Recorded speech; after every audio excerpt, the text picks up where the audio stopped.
Ladies and gentlemen, in this RedGamersHead.com video, we're going to be discussing recent reports that the Xbox One's available units for launch are not going to be as high as predicted. Originally, there was forecasted to be about 7 million units available. However, now it appears that this is no longer the case, and they're going to be dealing with about 6.2 million. Now, the news source is actually Economic Daily News. It's a Chinese newspaper, and they're forecasting numerous issues to be the blame. Yield issues, of course, even things such as device assembly, the optical drive, and even the camera module, and more besides. So, as I said, these are fairly unsubstantiated rumours. Microsoft have not confirmed them yet, although people are reaching out to them and saying, well, what's going on, Mr. Microsoft? So do we have anything to actually substantiate this? Do we have any evidence? Well, as it turns out, sort of. I know that's not exactly the most accurate of statements, but still. There have been yield issue concerns with Microsoft's Xbox One on and off for months now. It appears that they'd shook most of them off, actually, and that the Xbox One was pretty much good to go. And then there was some more rumours that they were having problems with the ESRAM. And then AMD commented, and AMD said, well, this isn't the case. We feel pretty damn confident that we're going to be able to meet demands. And then, of course, we had yet more rumours. So, John Sell recently... John Sell, by the way, is the Microsoft chip architect. He works, of course, on the Xbox One and co-designed the processor along with AMD. Now, just for your FYI, it's a 28nm device and has about 5 billion components, or transistors if you prefer.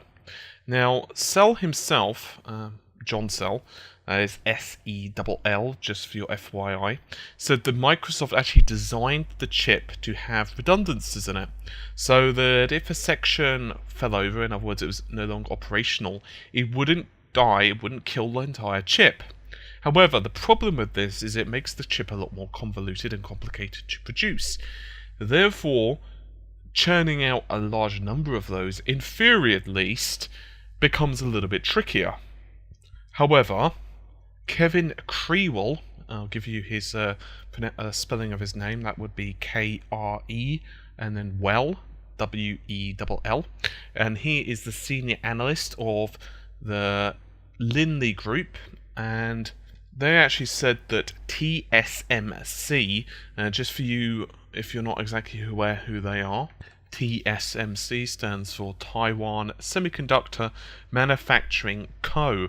They are actually who are manufacturing the processor. As I said, AMD helped design it, and TSMC are who are producing it.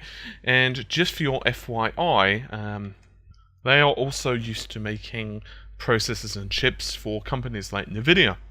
And they are pretty damn well suited to doing so. They are one of the more reputable firms out there. In other words, they shouldn't have too much of a problem. Regardless, it still is a slight issue getting the amounts, of course, of the chips that is required, and the Xbox One is a pretty damn complicated console. So what are my thoughts on this? Is it true? Is it false? Well, it's very difficult to say, because the problem with the Xbox One, and I mean that in a very nice way, I don't mean to be like, in a negative manner.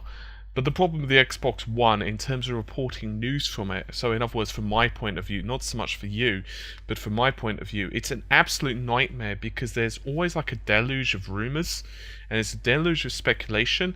The problem is that is a lot of conflicting information. I was analysing, for example, the Hot Chips conference just yesterday, and Microsoft did do a good job with the slides and the technical information, and to be fair to Microsoft, they actually were pretty damn honest with the specifications of some of the parts, for example, the DDR3 memory and so forth. But invariably, when you release some of the information, it then begins to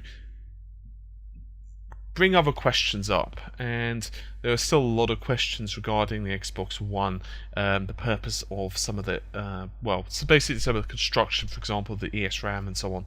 I'm not going to really bore you with the details in this particular video, but it's very difficult to say just how true this is. I guess we'll just have to see in the next couple of days. Hopefully Microsoft, I'm sorry, I'm having one of those days where I just can't seem to speak properly. Microsoft will let us know one way or the other. As I said, it is unconfirmed at the moment, so I guess we'll just have to see. Regardless, hopefully you've enjoyed the relatively brief video. I will hopefully see you soon. Take care. Bye for now.